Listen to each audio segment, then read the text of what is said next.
የፓርስ ቀለም ነው። ዛሬ ደግሞ እስኪ አማርኛ ፊደላት ማለት ነው ከሀ እስከ ጀምሮ ማለት ነው የአማርኛ ፊደላት እናያለን። ይህን ቪዲዮ እስከ መጨረሻው ተከታተሉት። መልካም ቆይታ ይሁንላችሁ። በውስጥ መስመር መማር ብትፈልጉ ደግሞ ስልካችን ባዮ ላይ ያለ እዛ ጋር መደወል ትችላላችሁ። በሳምንት 5 ቀን በየቀኑ 1 ሰዓት እናስተምራለን። ከቪዲዮ ጋር መልካም ቆይታ ይሁንላችሁ። የመጀመሪያው ፊደል ሀ ነው።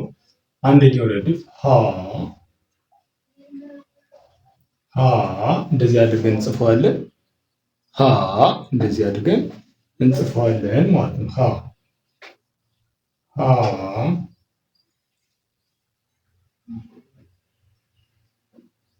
ሀ ካለን በኋላ ቀጥሎ ሁለተኛው ረድፍ ላይ ደግሞ ሁ ከጎኗ ቅጥያ እናደርጋለን ማለት ነው። ከጎኗ ምን እናደርጋለን? ቅጥያ እናደርጋለን። እንደዛ አድርገን ቅጥያ ከጎኑ እናደርጋለን። ሁለተኛው ፊደል ቀጥሎ ያለው ሂ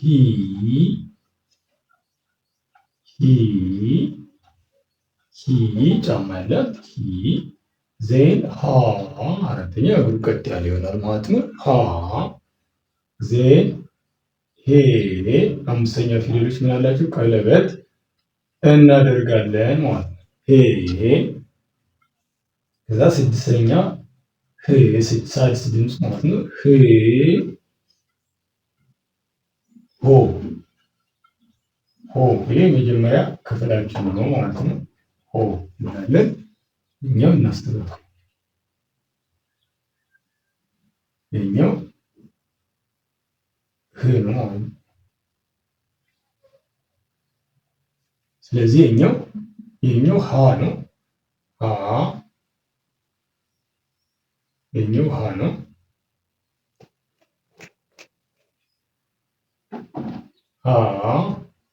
ሁ ሂ ሃ ሄ ህ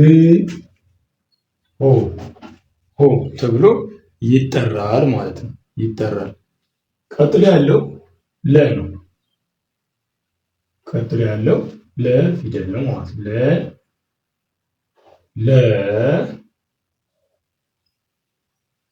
ሉ ሊ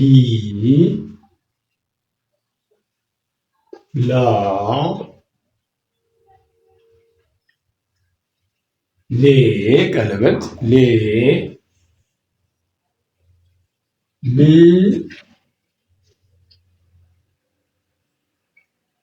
ሎ አሁን እዚህ ጋር ሉክ ይሄ ፊደል እዚህ የተሳሳት ይሄ አምስተኛውና ስድስተኛው ፊደል ማለት ነው።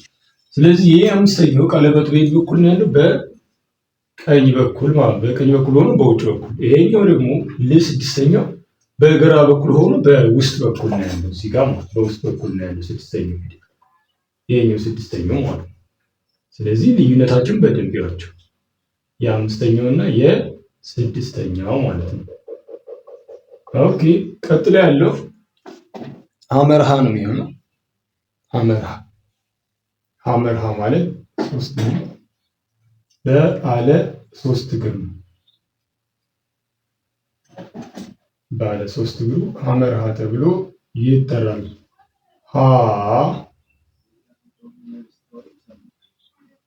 ሁ ከዛ እዚህ ጋር ደግሞ ሂ አለ።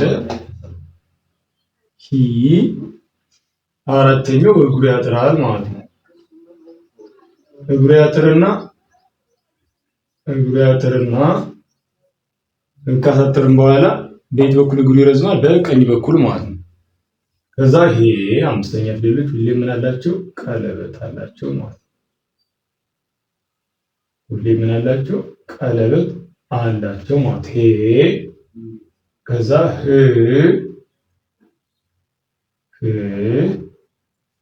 ሆ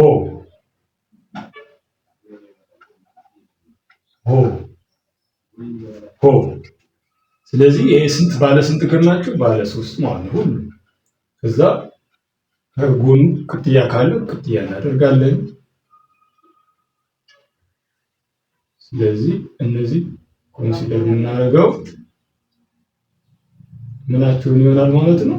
እዚህ ጋር እግሩ ያጥራል፣ እዚህ ጋር ቀለበት አለው።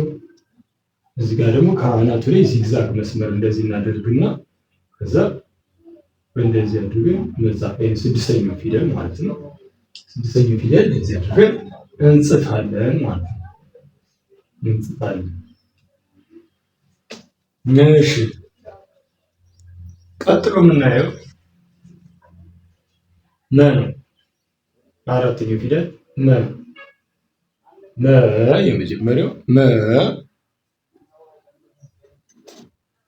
ሙ ሁለተኛው ሚ ጫማ አለው ማለት ነው። ሚ ማ ሜ አምስተኛው ን ሞ አሁን እዚህ ጋር ስድስተኛው እና ሰባተኛው ፊደል ልዩነት በደንብ ያቸው።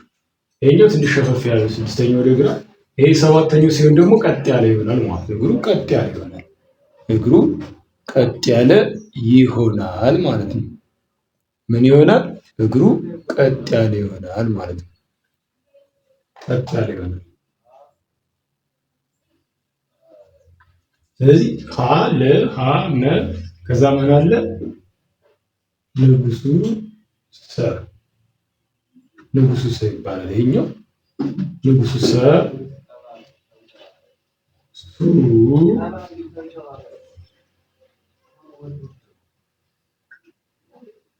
ሲ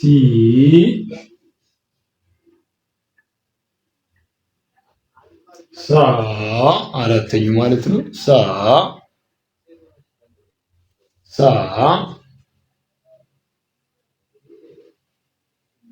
ሴ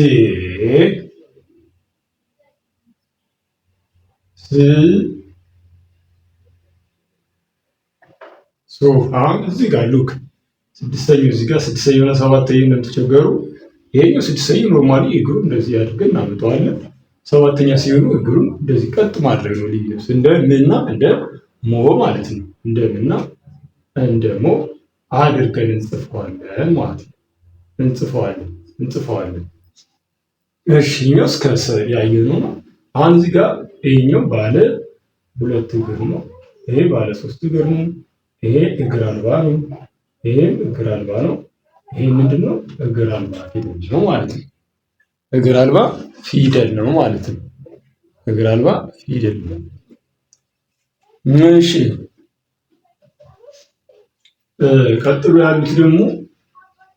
ቀጥሎ ያሉት እነማን ናቸው?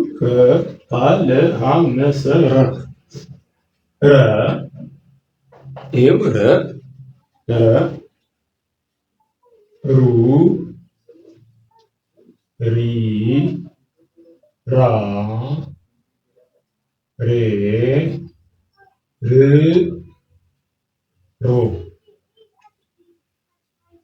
ሮ ስለዚህ ይሄ አንደኛው፣ ሁለተኛው፣ ሶስተኛው፣ አራት፣ አምስት፣ ስድስት፣ ሰባተኛው ትንሽ እነዚህ ይለያሉ ከሌሎቹ።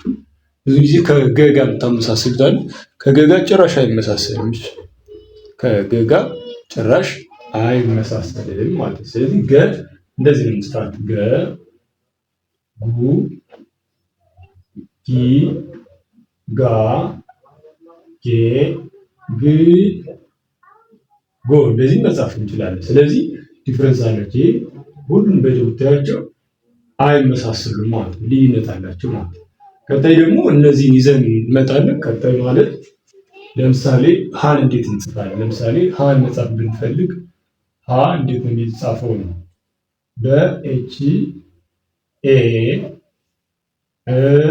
ለ ሲሆን በኤል ኢ መ ሲሆን በኤምኤ እነዚህ ትራንስሊትሬሽን እናቀርብላችኋለን። በቀጣይ ቪዲዮ ትራንስሊትሬሽን የአማርኛ ፊደላትን እንዴት ነው በእንግሊዝኛ ፊደላት የምንጽፋቸው የሚለውን ቀጣይ የምናቀርብላችሁ ይሆናል።